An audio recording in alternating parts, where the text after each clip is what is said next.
They are, I regret to say, pathetic. Perhaps it is foolish of me to say never, because never, as Rick Wakeman informs us, is a long, long time. Nevertheless, I remain convinced that in principle, video games cannot be art. Let me just say that no video gamer now living will survive long enough to experience the medium as an art form. I was urged by a reader, Mark Johns, to consider a video of a TED talk given at USC by Kelly Santiago. I did so. I warmed to Santiago immediately. She is bright, confident, persuasive. But she is mistaken. Then she shows a slide of a prehistoric cave painting, calling it kind of chicken scratches on walls, and contrasts it with Michelangelo's ceiling of the Sistine Chapel. And cave paintings were a form of storytelling, perhaps of religion, and certainly of the creation of beauty from those chicken scratches. Herzog believes, in fact, that the paintings on the wall of the cave of Chauvet-Pont-d'Arc in southern France should only be looked at in the context of the shadows cast on those dark walls by the fires built behind the artists, which suggests the cave paintings, their materials of charcoal and ochre and all that went into them were the fruition of a long gestation, not the beginning of something, and that the artists were enormously gifted. They were great artists at that time, geniuses with nothing to build on, and were not in the process of becoming Michelangelo or anyone else. Any gifted artist will tell you how much he admires the line of those prehistoric drawers in the dark, and with what economy and wit they evoked the animals they lived among. Santiago concedes that chess, football, baseball and even mahjong cannot be art, however elegant their rules. I agree. But of course that depends on the definition of art. She says the most articulate definition of art she's found is the one in Wikipedia. Art is the process of deliberately arranging elements in a way that appeals to the senses or emotions. This is an intriguing definition, although as a chess player I might argue that my game fits the definition. Plato, by Aristotle, believed art should be defined as the imitation of nature. Seneca and Cicero essentially agreed, but we could play all day with definitions, and find exceptions to every one.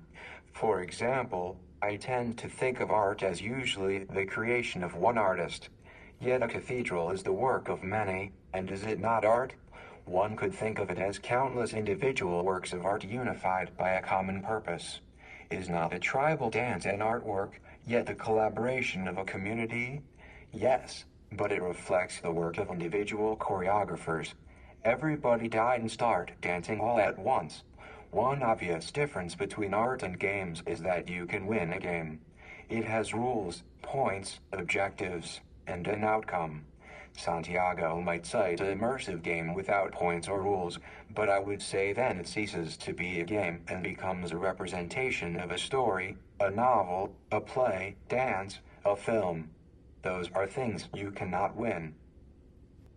She quotes Robert McKee's definition of good writing as being motivated by a desire to touch the audience.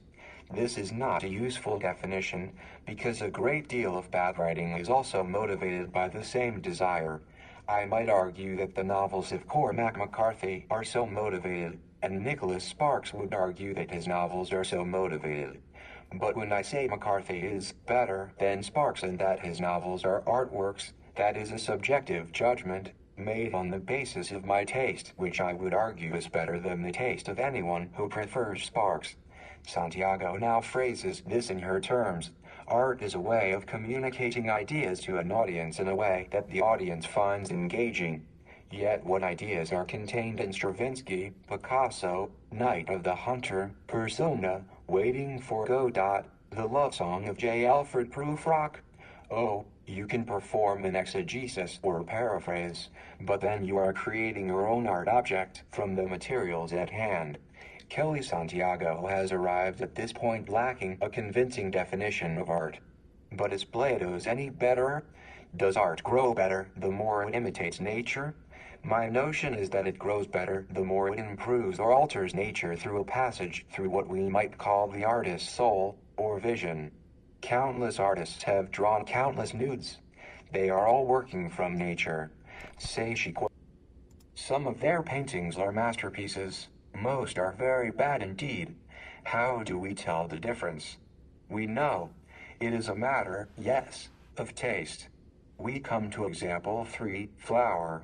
A rundown city apartment has a single flower on the sill, which leads the player into a natural landscape. The game is about trying to find a balance between elements of urban and the natural.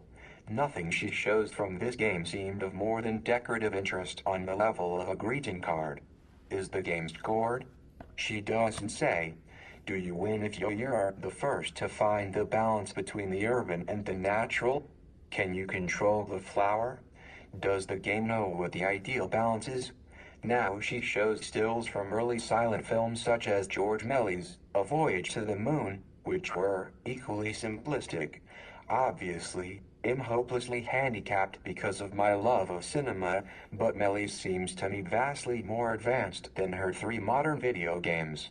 He has limited technical resources, but superior artistry and imagination. They are, I regret to say, pathetic. I repeat, no one in or out of the field has ever been able to cite a game worthy of comparison with the great poets, filmmakers, novelists, and poets